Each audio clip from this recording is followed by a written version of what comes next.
سامعین سے گزارش کی جاتی ہے کہ ہمارے سارے چینلز الیکونٹ ادب ایکسٹراس، سوارڈ آف حق چینل اور اتحاد الانصار چینل میں جن آڈیو بکس اور سیریز کو مکمل کیا جا چکا ہے، ان سب کا مطالعہ ہمارے پلے لسٹ سیکشن سے کریں اور ان آڈیو بکس اور سیریز کو آپ اپنے دوست و احباب میں شیئر کرتے رہیں، اور ہمارے سوشل میڈیا پلیٹ فارمز کے لنکس ڈسکرپشن میں دیے گئے ہیں، ہمیں سبسکرائب اور فالو ضرور کریں۔ جزاک اللہ۔ بسم اللہ الرحمن الرحیم۔ رضیہ سلطانہ۔ تاریخ کے اوراق میں چھپی وہ بیٹی جو جرأت و ہمت کا ایک مثالی پیکر تھی۔ قوم کے بہادر بیٹیوں کے نام۔ ایپیسوڈ 8۔ دربار سلطانی میں ہلچل سی مچ گئی تھی۔ امیر آخور اور شہزادی کے محافظ خاص جمال الدین یاقوت حبشی کا اس طرح ایکائک بے ہوش ہو جانا کوئی معمولی واقعہ نہیں تھا۔ رضیہ سلطانہ اور اس کے حامی عمرہ بہت زیادہ فکر مند نظر آ رہے تھے۔ اس کے برعکس وزیر اعظم نظام الملک اور اس کا گروہ بے حد خوش تھا کہ راستے کی دیوار گر چکی تھی اور اب اس کا ملبہ اٹھایا جانے والا تھا۔ رضیہ سلطانہ کے حکم پر اسی وقت پالکی منگوائی گئی۔ مضبوط جسم رکھنے والے 8-10 خدمتگاروں نے بے ہوش حبشی زادے کو اٹھا کر پالکی میں ڈالا اور اسے اس کے کمرے میں پہنچا دیا گیا۔ شہزادی کی طلبی پر شاہی طبیب ابن عمار حاضر ہوا اور جمال الدین یاقوت کے مرض کی تشخیص کرنے لگا۔ شہزادی دربار سلطانی میں موجود تھی اور امور سلطنت انجام دے رہی تھی، مگر اس کے ذہن میں بار بار یاقوت حبشی کا مزمحل اور اداس چہرہ ابھر رہا تھا۔ میں بیمار ہوں سلطان عالی قدر۔ کبھی کبھی رضیہ سلطانہ کو یوں محسوس ہوتا جیسے جمال الدین یاقوت سرگوشیاں کر رہا ہو۔ شہزادی کو احساس ہوا کہ اس نے امیر آخور کے ساتھ زیادتی کی ہے اور اسے فرض کی عدم ادائیگی پر مجرم قرار دیا۔ غرض رضیہ سلطانہ دربار کے برخاست ہونے تک شدید ذہنی کشمکش کا شکار تھی، مگر اس نے اپنے اضطراب کو اہل دربار پر ظاہر نہ ہونے دیا۔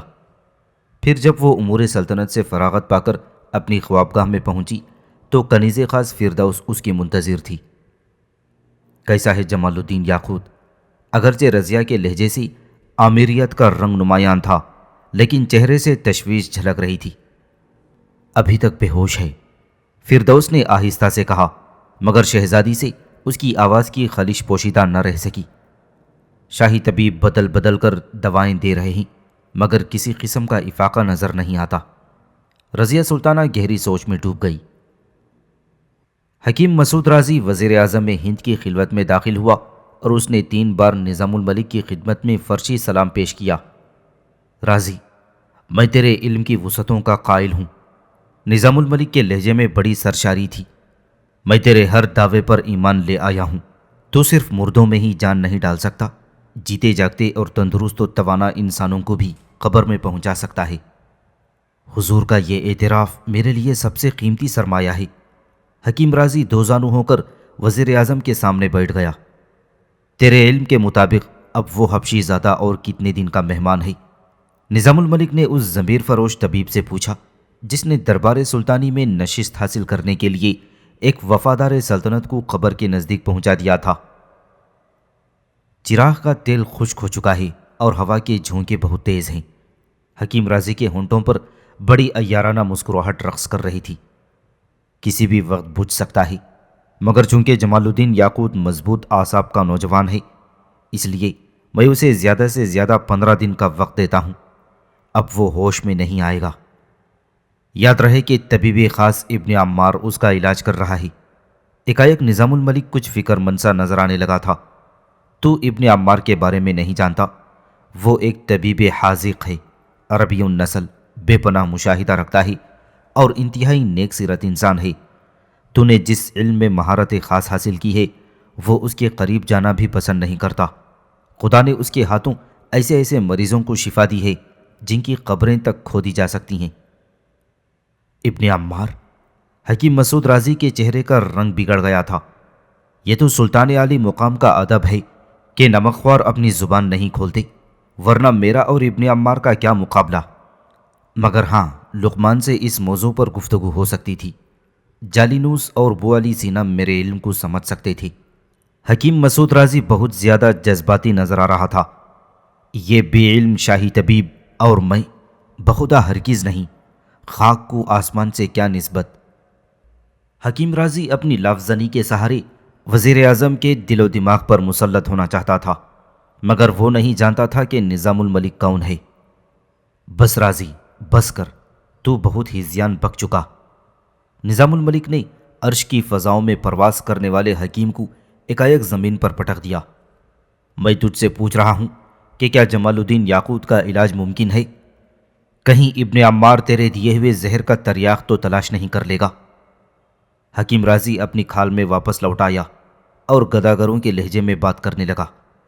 میں نے حضور سے پہلے بھی عرض کیا تھا کہ تریاق کی جستجو اس وقت کی جا سکتی ہے جب طبیب اس زہر کی حقیقت کو سمجھ لے جو انسانی جسم میں داخل کر دیا گیا ہے، اور اگر ابن عمار کی نظر اس زہر تک پہنچ گئی تو۔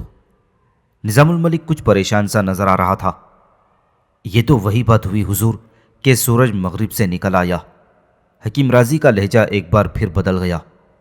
اگر ابن عمار اس زہر کو پہچاننے میں کامیاب ہو گیا تو پھر آپ کے اس غلام کے علم پر 3 حرف، پھر وہی دعویٰ۔ نظام الملک غصے میں آ گیا۔ تیرا علم تجھے دعوے کرنا سکھا سکتا ہے، مگر سیاست کسی دعوے پر ایمان نہیں رکھتی۔ ہم لوگ آخری سانس تک کسی غیر متوقع حادثے کے بارے میں سوچتے رہتے ہیں۔ ہو سکتا ہے کہ جمال الدین یاقوت بھی دوبارہ صحت یاب ہو جائے۔ حضور والا، یہ ممکن نہیں۔ حکیم رازی اپنے دعوے پر مصر تھا۔ میں نے تیری باتیں سن لی رازی، نظام الملک نے سخت لہجے میں کہا۔ بس اب تو جا، میں دیکھتا ہوں کہ ابن عمار حبشی زادے کے بارے میں کیا کہتا ہے۔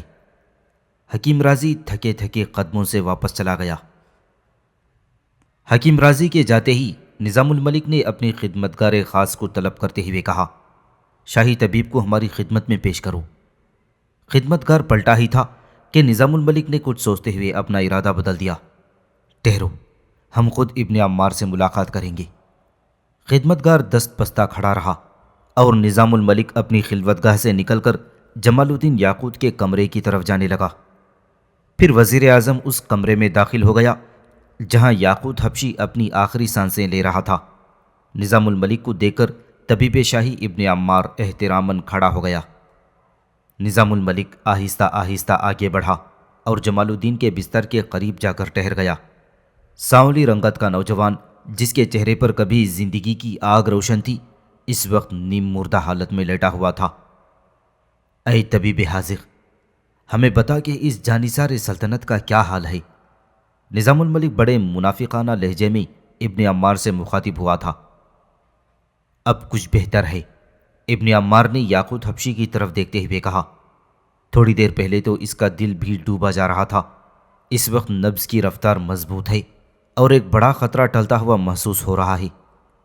شاہی طبیب کے اس انکشاف سے نظام الملک کے ذہن میں آندھیاں سی چلنے لگیں، مگر اس نے چہرے سے اپنی دلی کیفیت کا اندازہ نہیں ہونے دیا۔ اسے کیا بیماری لاحق ہے؟ نظام الملک کے لہجے سے ظاہر ہو رہا تھا جیسے حبشی زادے کی یہ حالت دیکھ کر وہ بہت زیادہ پریشان ہو گیا ہے۔ ابھی کچھ نہیں کہا جا سکتا، ابن عمار نے رسمی تکلفات کے بغیر کہا۔ ابن عمار، غور سے سن لو کہ یہ سلطان معظم کا محافظ خاص ہے اور اس کی زندگی بہت قیمتی ہے، نظام الملک نے تحکم آمیز لہجے میں کہا۔ میں اپنے بیماروں سے تخصیص روا نہیں رکھتا، شاہی طبیب نے ایک ایک لفظ پر زور دیتے ہوئے کہا۔ وہ سلطان معظم کا محافظ خاص ہو یا دہلی کا کوئی مفلس وفادار باشندہ، میں صرف مریض کو دیکھتا ہوں، اس کی شخصیت کو نہیں۔ نظام الملک پیچو تاب کھا کر رہ گیا۔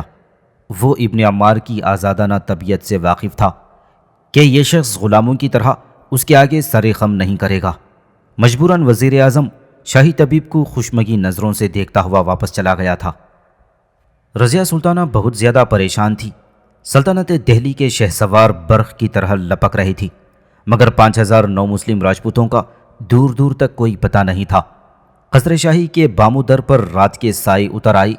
شہزادی اپنے مخصوص کمرے میں بے قراری کے ساتھ ٹہل رہی تھی کہ نائب سپہ سالار سیف الدین ایبک نے حاضر ہو کر انتہائی مایوسانہ لہجے میں کہا، سلطان علی قدر، آپ کے جانثاروں نے 50-50 میل تک جا کر دیکھ لیا، مگر فرار ہونے والوں کا دھندلا سا نشان تک نہیں۔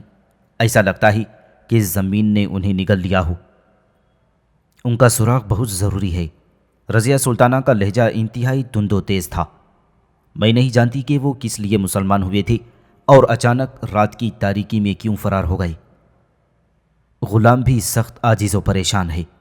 سیف الدین ایبک گھبرایا ہوا تھا۔ سلطان معظم روز اول ہی سے ان سب کو شکی نظروں سے دیکھتے تھے۔ رضیہ سلطانہ نے اپنے نائب سپہ سالار کو مخاطب کرتے ہوئے کہا، فوجی چھاؤنی کی نگہبان سپاہیوں کو قتل کر کے فرار ہو جانا کوئی معمولی واقعہ نہیں۔ مجھے محسوس ہے کہ وہ کسی دشمن کے جاسوس تھے، پہلے اپنا مذہب تبدیل کیا اور پھر موقع ملتے ہی روپوش ہو گئے۔ کیا وہ قلعہ معلیٰ پر شبخون مارنے والے ہیں؟ دہلی کی سرحدوں سے قصر شاہی تک میرا ایک ایک سپاہی سر بکف کھڑا ہے۔ سیف الدین ایبک نے پرجوش لہجے میں کہا، اگر وہ مفرور گروہ کسی دشمن کے اشارے پر رقص کر رہا ہے تو میں عنقریب اس مجرم کے پیروں میں زنجیریں ڈال دوں گا۔ اب تک تمہاری ساری کوششیں ناکام رہی ہیں، رضیہ سلطانہ نے تنبیہ آمیز لہجے میں کہا۔ سلطان ذی حشم سیف الدین ایبک نے جھکتے ہوئے کہا، سارے مجرم ابتدائی شب میں فرار ہوئے ہیں اور دربار عالیہ تک اس واقعے کی خبر صبح 10 بجے کے قریب پہنچی ہے۔ اسی وجہ سے فاصلے بڑھ گئے اور سلطنت کے شہسوار مجرموں تک نہیں پہنچ سکے۔ کچھ بھی ہو انہیں تلاش کرو۔ رضیہ کے حکم میں سختی شامل تھی۔ میں بابا محترم کو کیا جواب دوں گی؟ یہ میری ہی نہیں پورے انتظامی شعبے کی ناکامی ہے۔ مجھے احساس ہے سلطان ذی وقار۔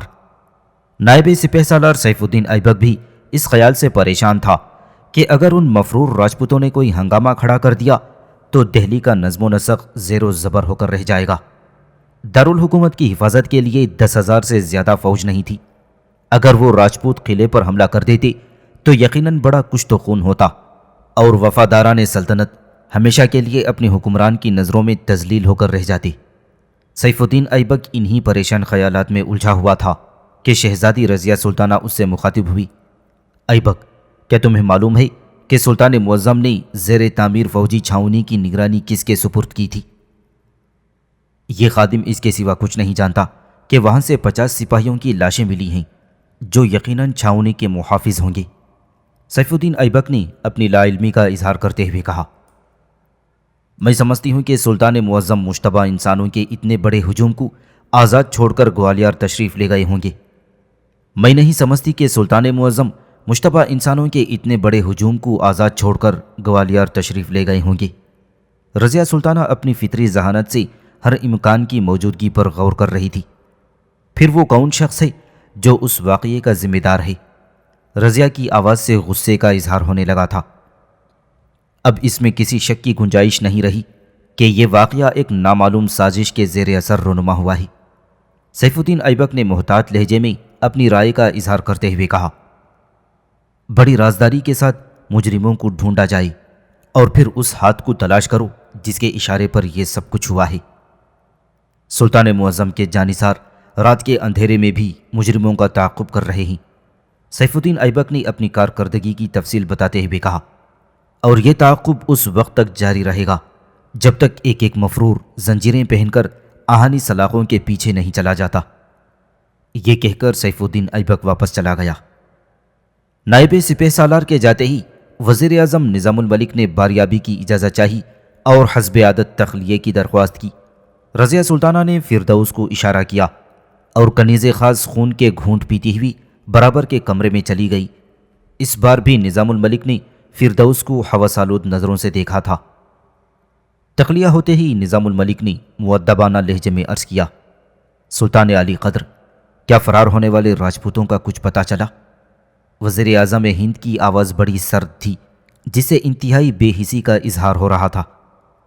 رضیہ سلطانہ نے نظام الملک کی بات کا جواب دینے کے بجائے خود اس سے ایک نیا سوال کر ڈالا، سلطان معظم نے گوالیار روانہ ہوتے وقت ان لوگوں کی نگرانی کس کے سپرد کی تھی؟ نظام الملک رضیہ سلطانہ سے اس سوال کی توقع رکھتا تھا، اس لیے وزیر اعظم نے اپنے چہرے سے کسی تاثر کو ظاہر نہیں ہونے دیا۔ سلطنت دہلی کی نگران آپ ہیں، پھر ایک غلام کی کیا مجال کہ وہ امور حکومت میں بیجا مداخلت کر سکے؟ نظام الملک نے اپنی روایتی چرب زبانی اور فریب کاری سے کام لیتے ہوئے کہا، اگر ان معمولی کاموں کی نگرانی بھی میرے فرائض میں شامل ہے تو پھر آپ کی یا کسی دوسرے مشیر مملکت کی ضرورت باقی نہیں رہتی۔ رضیہ سلطانہ کا جواب اس قدر جارحانہ تھا کہ ایک ساعت کے لیے نظام الملک سناٹے میں آ گیا، مگر وہ پرانا سیاست دان تھا، لفظوں کی چوٹ کھا کر فوراً ہی سنبھل گیا۔ اس سلسلے میں سلطان معظم نے مجھے کوئی حکم نہیں دیا تھا، نظام الملک قصداً جھوٹ بول رہا تھا، اور آپ کی طرف سے بھی کوئی فرمان جاری نہیں ہوا۔ پھر اس واقعے کا ذمہ دار کون ہے؟ رضیہ سلطانہ نے انتہائی تند و تیز لہجے میں پوچھا۔ اگرچہ کہ شہزادی وزیر اعظم کا بہت احترام کرتی تھی، مگر فردوس کی شکایت کے بعد نظام الملک رضیہ کی نظروں سے گر گیا، اور یہی وجہ تھی کہ سلطنت کے ایک معزز اور معمر شخص کے ساتھ گفتگو کرتے وقت شہزادی کا لہجہ تلخ ہو گیا تھا۔ وہ سپاہی جن کی لاشیں فوجی چھاؤنی کے احاطے میں پائی گئی ہیں، نظام الملک کے لہجے میں بڑی صفاکی تھی۔ قتل ہونے والے تعداد میں 50 تھے اور قتل کرنے والے 5000۔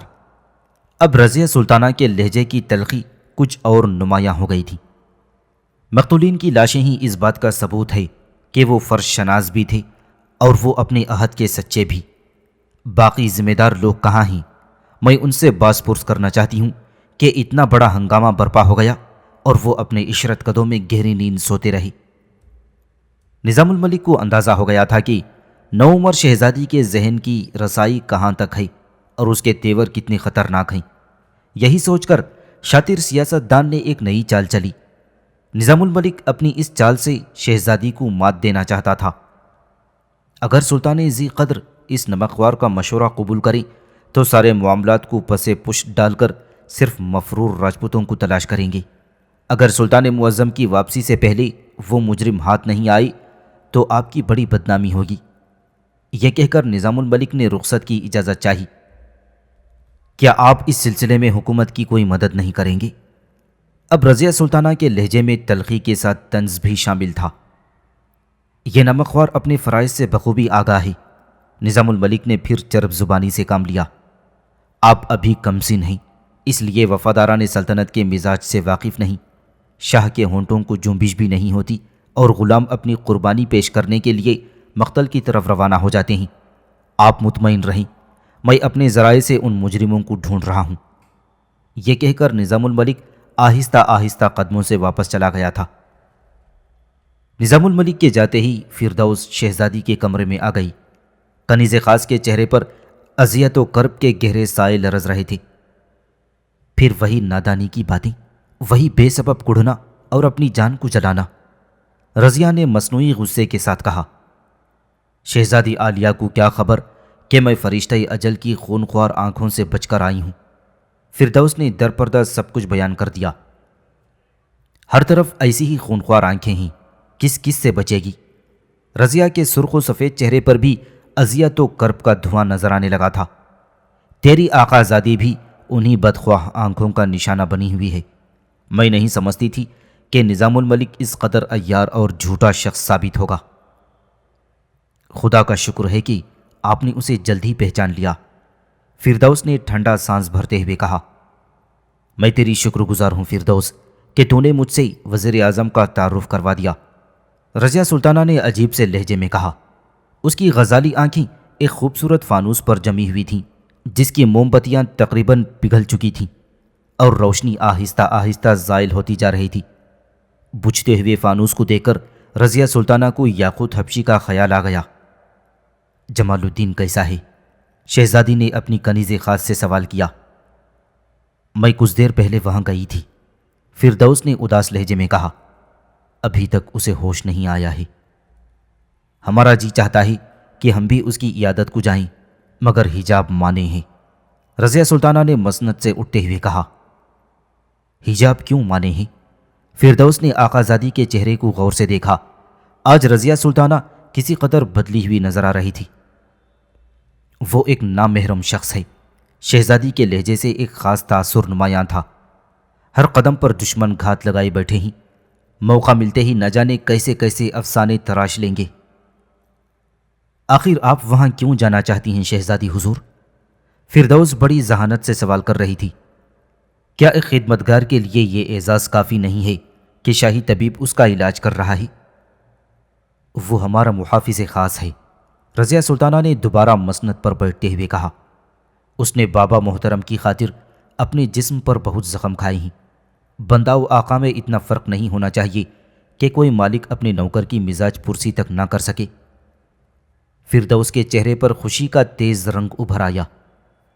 شہزادی عالیہ کا اقبال بلند ہو کہ آپ نے انسانی رشتوں کا بھرم تو رکھا، ورنہ رسم شاہانہ ہی کہ آقا کے ایک اشارے پر ہزاروں بندے قربان ہو جاتے ہیں، اور حکمران یہ سمجھتا ہے کہ وہ اس پر قربان ہونے ہی کے لیے پیدا ہوئے تھے، جیسے وہ انسان نہ ہوں بلکہ قربانی کے جانور ہوں۔ اپنا اپنا انداز فکر ہوتا ہے۔ شہزادی کا انداز گفتگو انتہائی سادہ تھا۔ شہنشاہ وہ ہے جو اپنی بیمار رعایا کی مسیحائی کرے کہ ایک دن خود اسے بھی بیمار ہونا ہے۔ ابھی یہ گفتگو جاری تھی کہ شاہی طبیب رضیہ سلطانہ کی خدمت میں حاضر ہو گیا۔ شہزادی بچپن سے ابن عمار کا احترام کرتی تھی، اس لیے شاہی طبیب کو پردے کے پیچھے طلب کر لیا گیا۔ میں ابھی آپ کو زحمت دینے ہی والی تھی، رضیہ نے مؤدبانہ لہجے میں کہا۔ فردوس کئی بار بتا چکی ہے کہ ابھی تک جمال الدین کو ہوش نہیں آیا۔ بے ہوش ہونے کے باوجود اس کی زبان پر آپ ہی کا نام ہوتا ہے۔ شاہی حکیم نے یہ عجیب انکشاف کرتے ہوئے کہا۔ میرا نام؟ رضیہ سلطانہ چونک اٹھی۔ آقا نعمت، میں غیر ذمہ دار نہیں ہوں، بس ایک موقع اور عنایت کیجیے، ابن عمار نے اپنی بات کی وضاحت کرتے ہوئے کہا۔ یہی وہ مخصوص جملہ ہے جو اس کی زبان سے بار بار ادا ہو رہا ہے۔ میں سمجھتا ہوں کہ آپ کے سلسلے میں جمال الدین یاقوت سے کوئی جرم سرزد ہوا ہے، اور یہی احساس اس کے لاشعور پر نقش ہو کر رہ گیا ہے۔ رضیہ سلطانہ کچھ دیر کے لیے سناٹے میں آ گئی۔ اسے حبشی زادے کی شدت احساس کا اندازہ نہیں تھا۔ آخر شہزادی نے حکیم ابن عمار کو سارا واقعہ سنا دیا اور سوالیہ نظروں سے شاہی طبیب کی طرف دیکھنے لگی۔ وہ حقیقتاً بیمار تھا، مگر بے پناہ طاقتور ہونے کے سبب کچھ دن تک اس جان لیوا بیماری کو برداشت کرتا رہا۔ اس کی جگہ کوئی دوسرا ہوتا تو اب تک مر چکا ہوتا۔ حکیم صاحب، رضیہ بچپن میں بھی شاہی طبیب کو اسی نام سے پکارتی تھی، اور تخت نشین ہونے کے بعد بھی اس کا انداز تخاطب وہی تھا۔ جمال الدین کو کیا بیماری لاحق ہے؟ میرا خیال ہے کہ اسے کوئی سست رفتار زہر دیا گیا ہے، ابن عمار نے ٹہر ٹہر کر کہا، جیسے گفتگو کے ساتھ ساتھ وہ کچھ سوچ بھی رہا تھا۔ زہر؟ حیرت کی زیادتی سے رضیہ سلطانہ کا منہ کھلے کا کھلا رہ گیا۔ اس کی خوبصورت آنکھوں سے وحشت نمایاں تھی، پھر یہ وحشت قہر میں تبدیل ہو گئی۔ آخر کیا جرم تھا اس کا؟ شہزادی بیٹی، ذرا آہستہ بولو۔ حکیم ابن عمار نے بچپن میں رضیہ سلطانہ کو فارسی زبان کی تعلیم دی تھی، اور استاد کے اسی رشتے سے وہ رضیہ کو شہزادی بیٹی کہہ کر پکارتا تھا۔ سلطان معظم کے محافظ خاص کو زہر دینا کوئی معمولی واقعہ نہیں ہے۔ اس کے پس پردہ نہ جانے کس کس کے ہاتھ ہوں گے۔ ہمیں ہوش مندی سے کام لیتے ہوئے یہ بات بھول جانا چاہیے کہ کسی نامعلوم شخص نے جمال الدین یاقوت کو زہر دیا ہے۔ میں تو عوام کو بھی فراموش نہیں کر سکتی۔ رضیہ سلطانہ کی آواز مدھم تھی، لیکن دلکش چہرہ آتش غضب سے جل رہا تھا، اور پھر وہ تو سلطان ذی وقار کا جانثار خاص ہے۔ بی بی، میرا یہ مفہوم نہیں تھا، ابن عمار نے بزرگانہ لہجے میں کہا۔ صرف دنیا کو دکھانے کے لیے اس واقعے کو فراموش کر دیجئے، تاکہ آپ کے دشمن بھی مطمئن ہو جائیں، اور پھر مکمل تحقیق کے بعد ان کی گرفت اس وقت کیجئے گا کہ وہ بے خبری کی نیند سو رہے ہوں گے۔ آپ نے سچ فرمایا حکیم صاحب۔ رضیہ کا اشتعال ختم ہو گیا، اور اب اس کے چہرے پر اذیت و کرب کی پرچھائیاں لرزنے لگی تھیں۔ یہ کیسا زہر تھا؟ انتہائی سست رفتار مگر بہت خطرناک، حکیم ابن عمار نے سرگوشیانہ انداز میں کہا۔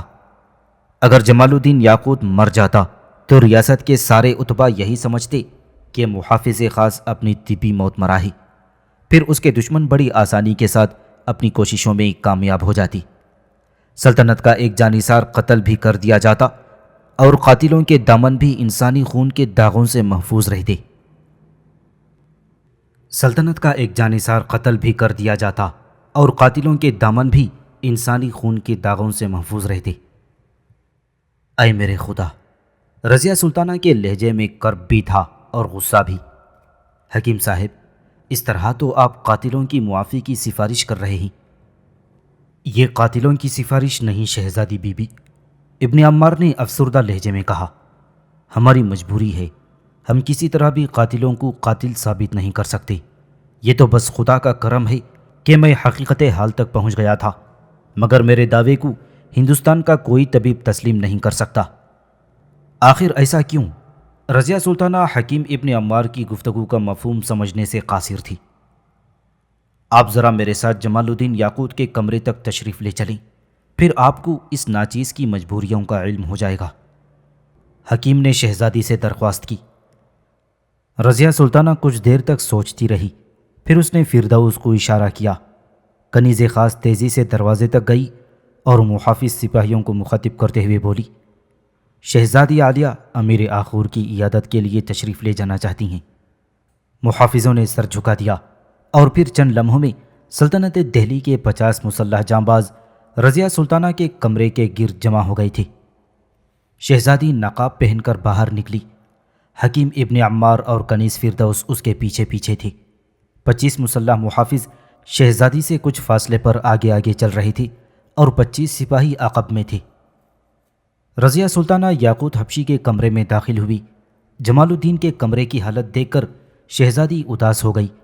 اگرچہ امیر آخور کے دروازے پر کئی خدمت گزار دست بستہ کھڑے تھے، لیکن کمرے کے اندر بڑی تنہائی تھی۔ سلطنت دہلی کا اتنا بڑا منصبدار اپنی ذاتی زندگی میں کس قدر اکیلا تھا۔ رنج یا خوشی کے موقع پر غریب سے غریب انسان کے عزیز و اقارب بھی اس کے گرد جمع ہوتے ہیں، مگر جمال الدین یاقوت کے غم میں کون شریک ہوتا؟ اس کے ماں باپ بچپن میں ہی مر گئے تھے اور دور کے عزیزوں کو وہ ابیسینا یعنی افریقہ میں بہت دور چھوڑ آیا تھا۔ اب اگر کسی سے کوئی رشتہ باقی تھا تو وہ اس کے نامعلوم دشمن تھے جو تاریک پردوں میں بیٹھ کر اس کی زندگی سے خوفناک کھیل کھیل رہے تھے۔ رضیہ سلطانہ نے پہلی بار اتنے قریب سے حبشی زادے کو دیکھا۔ وہ اس وقت بھی بے ہوش تھا۔ ایک جمال الدین کے ہونٹوں پر جنبش ہوئی۔ آقائے نعمت، میں غیر ذمہ دار نہیں ہوں، بس ایک موقع اور عنایت کیجیے۔ ہوش و ادراک کی تمام قوتیں سلب ہو چکی تھیں، مگر پھر بھی وہ رضیہ سلطانہ سے مخاطب تھا اور اپنے جرم کا اعتراف کر رہا تھا۔ شہزادی حجاب میں تھی، اگر وہ بے نقاب ہوتی تو دیکھنے والے سمجھ لیتے کہ سلطان التمش کی جانشین حبشی زادے کی بیماری سے بہت زیادہ متاثر ہے۔ بی بی، سنا آپ نے؟ حکیم ابن عمار نے سرگوشی کرتے ہوئے کہا۔ رضیہ سلطانہ نے اسبات میں اپنے سر کو جنبش دی۔ شہزادی جمال الدین یاقوت کے سرہانے کھڑی تھی۔ شاہی طبیب نے اس خدمتگار کو باہر جانے کا اشارہ کیا جو حبشی زادے کی دیکھ بھال اور دوائیں وغیرہ لانے کے لیے متعین تھا۔ خدمتگار کے جاتے ہی ابن عمار نے آگے بڑھ کر کمرے کا دروازہ بند کر دیا۔ آپ دیکھ رہی ہیں کہ اس وقت جمال الدین یاقوت بہت پرسکون نظر آ رہا ہے، شاہی طبیب نے حبشی زادے کے قریب آتے ہوئے کہا۔ شہزادی نے مڑ کر ابن عمار کی طرف دیکھا، مگر اس انگوٹھی کے پہنتے ہی سخت اضطراب میں مبتلا ہو جائے گا۔ شاہی طبیب نے اپنے پیرہن کی جیب سے ایک انگوٹھی نکالی جس میں سنہرے سبز رنگ کا ایک دلکش نگینہ جگمگا رہا تھا، اور پھر واقعتاً ایسا ہی ہوا۔ ابن عمار نے وہ انگوٹھی حبشی زادے کی انگلی میں پہنا دی۔ کچھ دیر گزرنے کے بعد جمال الدین یاقوت پر سخت اضطرابی کیفیت طاری ہو گئی۔ پہلے اس کی کشادہ پیشانی پر چند قطرے ابھرے اور پھر اس کا پورا جسم پسینے میں نہا گیا۔ رضیہ سلطانہ بہت غور سے یاقوت حبشی کی بگڑتی ہوئی حالت دیکھ رہی تھی۔ شاہی طبیب نے جمال الدین کی انگوٹھی اتار لی۔ حبشی زادہ آہستہ آہستہ پرسکون ہوتا چلا گیا۔ شہزادی حیرت زدہ نظروں سے ابن عمار کی طرف دیکھ رہی تھی۔ یہ ایک نادر و نایاب زمرد ہے، شاہی طبیب نے انگوٹھی کو شہزادی کے سامنے کرتے ہوئے کہا۔ قدرت نے اس پتھر میں یہ صفت رکھی ہے کہ اگر زہر کھانے والے شخص کو پہنا دیا جائے تو وہ دیکھتے ہی دیکھتے پسینے میں نہا جائے گا۔ میں نے اسی پتھر سے رہنمائی حاصل کر کے جمال الدین کے مرض کی تشخیص کی ہے، ورنہ زہر دینے والے نے تو کمال ہی کر دیا تھا، خدا اسے ہدایت دے۔ حکیم صاحب، اب تو جمال الدین کی زندگی کو کوئی خطرہ نہیں ہے؟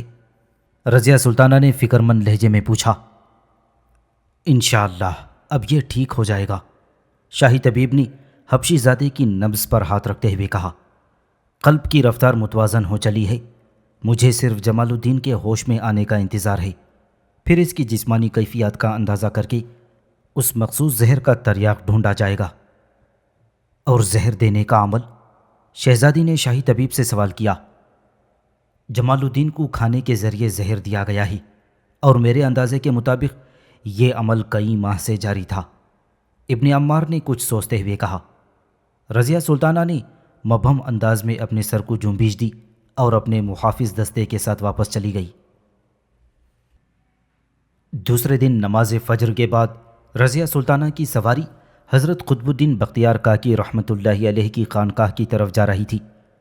ملکہ ہند ترکان شاہ نظام الملک اور اس کی حامی عمرہ بہت زیادہ پریشان نظر آ رہی تھی۔ انہیں خدشہ تھا کہ کہیں حضرت قطب کی عارفانہ قوت ان کے جرائم کو شہزادی کے سامنے بے نقاب نہ کر دے۔ حضرت قطب نے رضیہ سلطانہ کو زنان خانے میں ٹھہرایا، درویشانہ انداز میں اپنے مہمان کی خاطر مدارت کی اور پھر شہزادی سے اس کی آمد کا سبب دریافت کیا۔ رضیہ سلطانہ نے 5000 نو مسلم راجپوتوں کے فرار کا واقعہ بیان کرتے ہوئے عرض کیا، میں اس خیال سے پریشان ہوں کہ بابا محترم کو کیا جواب دوں گی۔ شہزادی کو کسی کے سامنے جواب دہ نہ ہونا پڑے گا۔ حضرت قطب نے انتہائی شفقت آمیز لہجے میں فرمایا، تمہارے دشمنوں کو شکست ہوگی اور سارے منافق ذلیل و رسوا ہو جائیں گے۔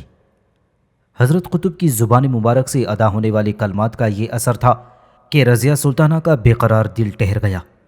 شہزادی خود تو حضرت قطب کے مقام روحانی سے واقف نہیں تھی، مگر اس نے بچپن سے لے کر آج تک بارہا اپنے باپ شمس الدین التمش کو اس درویش خدا مست کی خانقاہ کا طواف کرتے دیکھا تھا۔ بابا محترم، آپ شہنشاہ ہیں اور سارا ہندوستان آپ کے سامنے سر جھکائے کھڑا رہتا ہے، مگر خود آپ ایک ایسے شخص کے روبرو خم ہو جاتے ہیں جس کے پاس نہ تاج و تخت ہے اور نہ لشکر و سپاہ۔ آخر یہ کیا راز ہے؟ شہزادی نے شکایت آمیز لہجے میں شہنشاہ سے سوال کیا تھا۔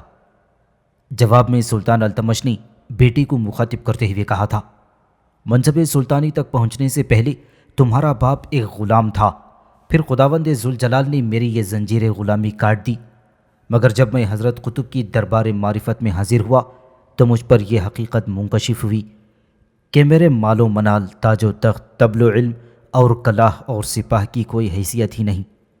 حقیقی شہنشاہ تو وہ ہے جو خانقاہ کے ایک گوشے میں بوریا نشین ہوتا ہے اور جس کے لباس میں کئی پیوند لگے ہیں۔ میں بے اختیار آگے بڑھا اور میں نے اپنے ہاتھوں سے حضرت قطب کی غلامی کا طوق اپنی گردن میں ڈال لیا۔ شاید ساری دنیا کو اس بات کی خبر نہ ہو سکے، مگر جاننے والے جانتے ہیں کہ میں دوبارہ غلام ہو چکا ہوں۔ یہ غلامی میرا سب سے بڑا اعزاز ہے۔ میں اس غلامی کے ساتھ زندہ رہوں گا اور اسی غلامی پر حشر میں دوبارہ اٹھایا جاؤں گا۔ یہ کہتے کہتے سلطان شمس الدین التمش زار و قطار رونے لگا تھا۔ آج رضیہ سلطانہ کی سماعت میں باپ کے وہی الفاظ گونج رہے تھے اور شہزادی کو محسوس ہو رہا تھا کہ حضرت قطب کی بارگاہ جلال میں خود اس کی اپنی حیثیت بھی ایک کنیز سے زیادہ نہیں ہے۔ آخر التمش کی جانشین سلسلہ چشتیہ کے عظیم بزرگ کے دربار روحانی سے بامراد اٹھی اور اس طرح قصر شاہی کی طرف لوٹی کہ اس کا ذہن پرسکون تھا اور دل مطمئن۔ اسی رات شاہی طبیب ابن عمار رضیہ سلطانہ کی خدمت میں حاضر ہوا اور اس نے ایک سوچے سمجھے منصوبے کے تحت ترکی نژاد باورچی ارسلان کو طلب کرتے ہوئے کہا، ایسا لگتا ہے کہ امیر آقور کی غذا کا خاص خیال نہیں رکھا جا رہا ہے۔ ارسلان تمام امراء سلطنت کے لیے تیار کیے جانے والے کھانوں کی نگرانی کر رہا تھا۔ ترک باورچی شاہی طبیب کی بات سن کر چونک اٹھا، پھر سنبھل کر بولا، خود امیر نے غذا کے سلسلے میں کبھی کوئی شکایت نہیں کی۔ امیر کو اتنی فرصت کہاں کہ وہ تمہاری بے پرواہی کا گلہ کریں؟ ابن عمار کی نظریں ارسلان کے چہرے پر مرکوز تھیں۔ میں ایک طبیب کی حیثیت سے یہ بات کہہ رہا ہوں کہ ناقص غذا کھانے کے سبب امیر اس حال کو پہنچ گئے ہیں۔ ارسلان گھبرا گیا اور ترک باورچی کو یوں محسوس ہوا جیسے شاہی طبیب کا علم اس راز تک پہنچ گیا ہی جو اس کے اور وزیر اعظم نظام الملک کے دل کی گہرائیوں میں دفن تھے۔ ہو سکتا ہے کہ اس سلسلے میں میرے ماتحت باورچیوں سے کسی قسم کی کوتاہی سرزد ہوئی ہے۔ آئندہ میں خود اپنے ہاتھوں سے امیر کا کھانا پکاؤں گا۔ ارسلان نے بڑی عجلت میں جان چھڑانے کی کوشش کی۔ شاہی طبیب نے مزید کوئی سوال نہیں کیا اور ارسلان کو جانے کی اجازت دے دی۔ ترک باورچی کے جاتے ہی ابن عمار نے رضیہ سلطانہ سے مخاطب ہوتے ہوئے کہا، آپ نے مجرم کے چہرے پر لکھی ہوئی داستان گناہ پڑھ لی؟ پھر رضیہ سلطانہ کا خون کھول اٹھا۔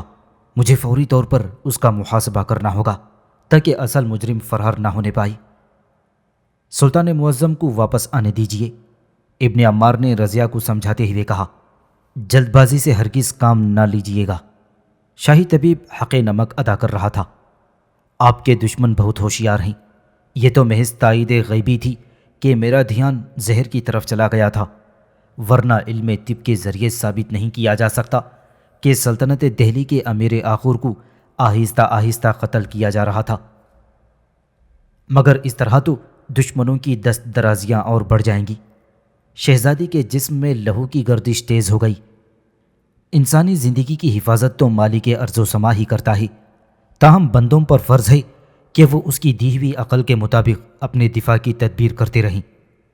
ایک عمر رسیدہ اور جہاندیدہ شخص نوجوانی کو صبر و تحمل کا سبق دے رہا تھا۔